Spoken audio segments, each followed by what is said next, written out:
Welcome to another video, guys. Today we are cooking something delicious. We are making traditional Ukrainian Kapustnyak for my Japanese wife. Check this out. It looks so delicious. Now the only question is, will she like it? Let's find out. My name is Hank, welcome to my channel. In case you are new here, I'm a filmmaker and I vlog about my life. If you like videos like this, please let me know by subscribing, commenting and liking my video. Welcome to another video, everyone. Recently I visited Japan and I was pleasantly surprised that they love borscht in Japan. Borscht is a very traditional Ukrainian soup that's, I think, famous worldwide. But I honestly didn't expect to see it in Japan. It was very weird to go to 7-Eleven or any convenience store and pretty much be able to find borscht. I think it's more popular in Japan than it is in Ukraine at this stage. Anyway, said that, in this video I wanted to cook another very famous Ukrainian soup for my Japanese wife and see what she thinks of it. So the soup of today is called Kapustnyak, and like I said, it's very famous soup. I remember, as someone who grew up in a very small village in Ukraine, I remember my grandma cooking this soup for me, and just saying this right now brings a lot of memories. Now, I haven't cooked this soup for many years, for more than 10 years I think. I don't know why, because it's delicious and it's actually very easy to make. Come with me, I'll show you what we need. There are some key ingredients that you got to have. One of them is this thing. This is sour cabbage. You can use normal cabbage, however, the name of this soup is called kapustnyak. And kapustnyak, when somebody says kapustnyak, it kind of gives you this sour feeling on your face. Yeah, it's sour. I was able to find this in London. Luckily, there is a lot of Polish food and Ukrainian food. There are a lot of similarities. So if you are in London watching this, go to Polish shop and buy some sour cabbage. If you don't have any Ukrainian or Polish shops around you, you can make it at home. In fact, I remember my grandma used to make a shitload of this and just stock it for a year. And when you make this at home, by the way, guys, then we're gonna need some tomato base, and again, I just picked this up in my local grocery store. We're gonna need 1 onion, we're gonna need a couple of potatoes, we're gonna need carrots, and lastly, we are going to need some meat, and in my case, I'm using 300 grams of pork. Ideally, you would need a meat that's on a bone, as they say, but it's quite expensive, so I just got a cheaper option. It will do the trick. And look, like I said, it's really easy to put it together, and the idea is simple for this video. I want my Japanese wife to try more Ukrainian kitchen. I want my wife to try more Ukrainian food, and maybe I'll make more videos like this. Depends how her reaction will be. Maybe she will hate it. I don't know. I like to cook, but mostly we cook Japanese or Italian at home. So it would be nice to cook something Ukrainian. Now, said that, let's get started with cooking Ukrainian kapustnyak. Yucks! But it will be delicious. I can guarantee you that. You know, older I get, more I really enjoy cooking at home. It's just the process. Look, it's peaceful, it's quiet, nobody disturbs you. You cook something with your own hands and you just enjoy it. And you get to share it with somebody you love, which is awesome. That is, if you don't fail, which we will try not to today. So, first thing would be to cut the vegetables, cut the potatoes, and set it on the side. I like to stay organized, so let's do that. I'm going to try to set this camera right there, so you can see my whole working space, and yeah, let's get started with cutting the vegetables. Step 1, get a chopping board and a sharp knife. It's quite simple. Like I said, we're gonna need 1 whole onion. So, we're not gonna cut this in super small pieces, but we're gonna do pieces like that, so when we boil this later, it can be separated. Again, guys, I'm not a professional chef, and like I said, I haven't made it for so many years. I think last time I tried to cook this was in Italy with my mom, or many years ago, and I'm going to cry now. It's not because of the memories, but because of the onion. God damn, this is strong. I love it. I don't really like to eat onions like that, raw. And I'm going to use this cute little Japanese plate to sort my ingredients. I really like to stay organized. Have I said it? I like to stay organized. So we got onion, now carrots. First things first, they are off a supermarket. Let's wash them. Let's give them a really good wash. Then I'm going to cut off the ends and we're going to peel them. I'm going to use one of these peelers. You don't have to do this, especially if you grow your own vegetables. One day I would love to grow my own vegetables. Tomatoes, maybe some potato, we'll see. Would love to have my little vegetable garden.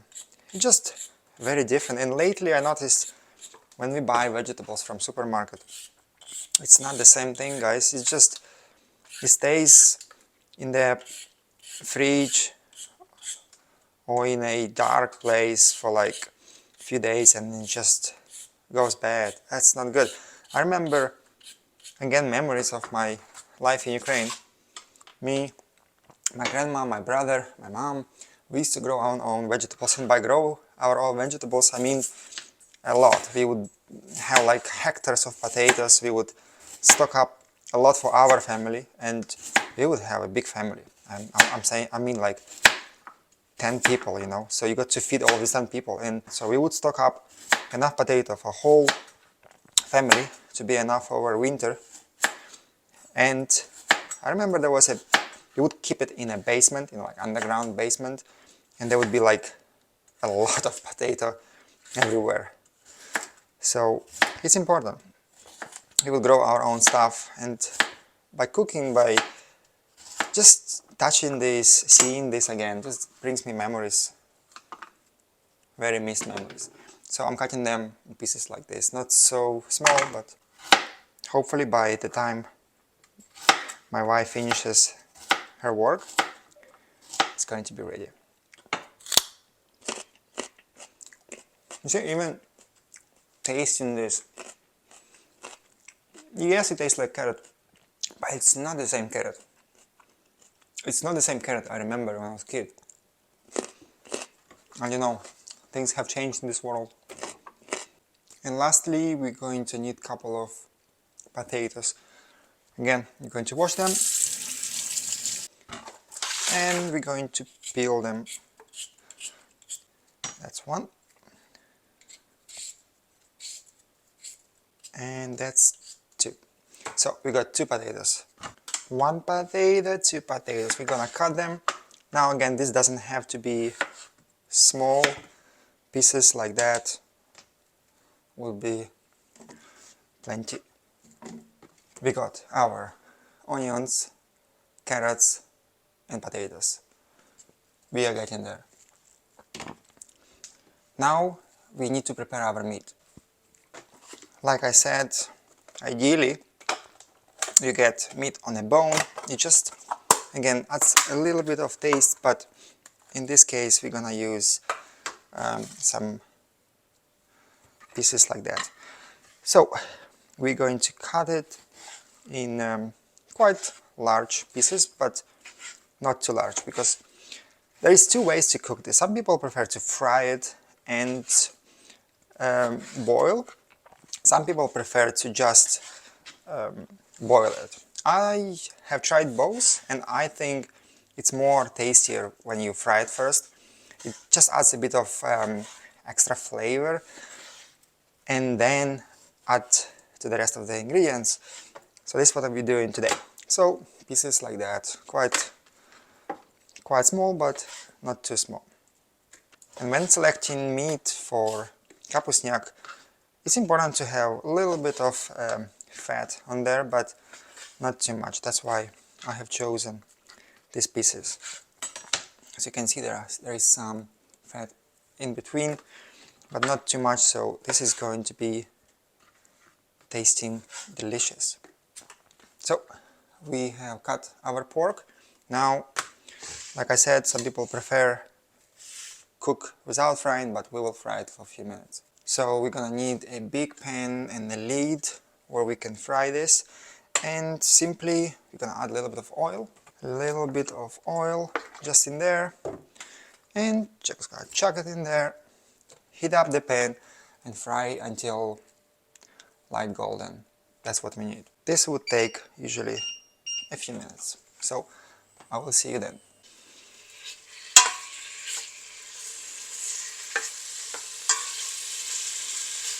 Right, I do apologize, there is a vent here going on, so if it's too noisy, I'm sorry. Now, we're going to proceed to the next step. I'm not prepared at all, which is to fry the onions. So, we need a frying pan, some oil, and we just need to get it to golden color. This should be quite quick. Again, let me just clarify that traditionally, onion and carrots, you're supposed to have it much smaller pieces. You're supposed to use one of those things, this thing, and just make it more finer, more smaller. But I'm lazy, and I'll show you what I mean. At the end of the day, when it's boiled, it's going to be looking delicious, and it's going to taste the same. So if you prefer, you can still make it a little bit smaller, but I just like to keep it like that. But if you are doing traditional version, you got to make it smaller. Now our meat is looking absolutely delicious. Wow, that's looking good. That's frying. As a reminder, guys, if you like what I do, please like, comment and subscribe. Maybe if you want me to cook some dishes, Ukrainian, Italian, Japanese, leave me a comment. I will do it, or maybe I will do it together with my wifey. Also, as a reminder, if you like this kind of content, me and my wife, we have a YouTube channel together. Again, I'll link it in the description. Mostly it's travel, cooking like this, and just doing, couple stuff together. So if you're into that stuff, do check it out. We would highly appreciate. Again, a link in the description. Now back to cooking. We're going to give it a few minutes, and then we are going to proceed to the next step. Also quite important, and I completely forgot to buy it. We need garlic, which I don't have. For this soup you need 2 pieces of garlic. I don't have it, so I hope she will not notice. Okay, the meat is looking good, so this is what you need. A little bit crispy on the sides, but not completely cooked. Okay, and now it's a good time to start adding water. Now, how much water you add is entirely up to you, so I will just add about. I'm using filtered water, but you can add tap water too. And then we're gonna add our onion, just like that. It smells really, really good in here. Then we're going to give it a nice stir. And now it's a good time to start adding vegetables, carrots, potatoes. Let's give it a stir. We're looking for a consistency that's a bit more than this, so I think I might add more water in here. I'm going to add more water, and this is about the consistency we want. And we are going to bring it to the boil. So let's cover it up and wait. We are almost there, guys. After this, we got 2 more ingredients to add and it's ready. Actually, when I said 2 more ingredients, I lied. We need tomato base, we need cabbage, sour cabbage, we need some salt. I said we don't have garlic, I forgot, and this is super important. We need bay leaves. Without this, it's not going to be the same. And I spent like 10 minutes just looking for this. This cooking is improvised today. And my friend, I made a borscht the other day and I was complaining that I didn't have this. This makes a huge difference. So my friend, she gave it to me and I didn't know where I put it. I found it. We're back on track. It's going to be good.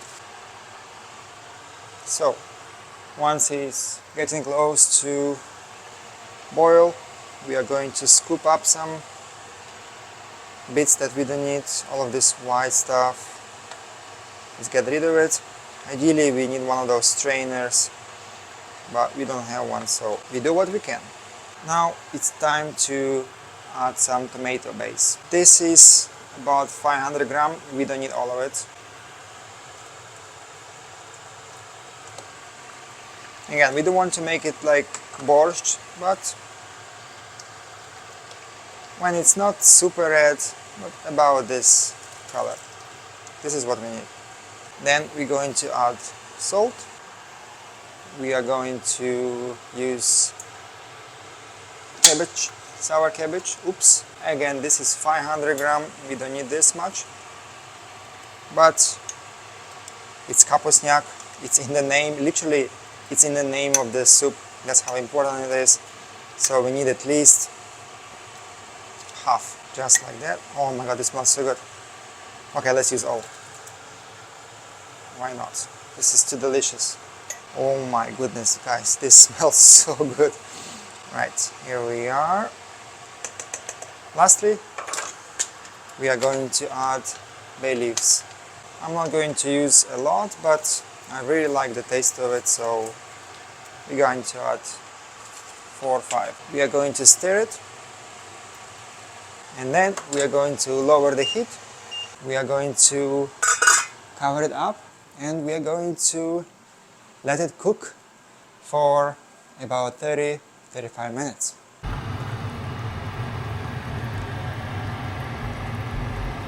I have set up a table and the timer just went off, which means it's done. Let's switch it off and let's have a look what we have made. Wow, check this out. This looks so good. My god.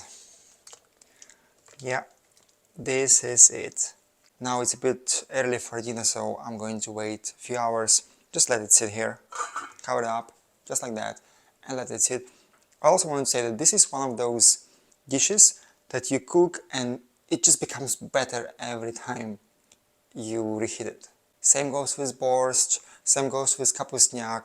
It's just one of those dishes. You cook it, you let it sit, becomes more delicious. We are going to have dinner in a few hours, so now the only thing that's left is to have my wife try it and tell me how does it taste. Also, I completely forgot, last night I have made some bread, like a homemade bread, and this soup and this bread is going to match perfectly. Check this out. I've actually froze the rest because I baked a lot. I love making homemade bread. If you want, I'll make more videos. It's actually not that hard, so let me cut this and prepare it for dinner. I think she will enjoy it. Honestly, no kidding, it brings me good memories of my life in a village in Ukraine. It just feels like a different life, honestly. It was a long time ago, but damn. Every life is a journey. Every life is a journey. Life is amazing. Right, this is the bread for the dinner. I think it's going to be great. Now you're going to try first kapustnyak in your life. You know what kapustnyak is? Kapustnyak. What does it sound like? What do you think this is? Taste. But looks like tomato soup. Tomato soup has a lot of food. Okay, try. Dozo. Smells really good. What do you think? Oishi? 美味しい。approve. Wife approve? Yatta! Success! Okay. Thank you for watching. We're going to enjoy this. Arigato!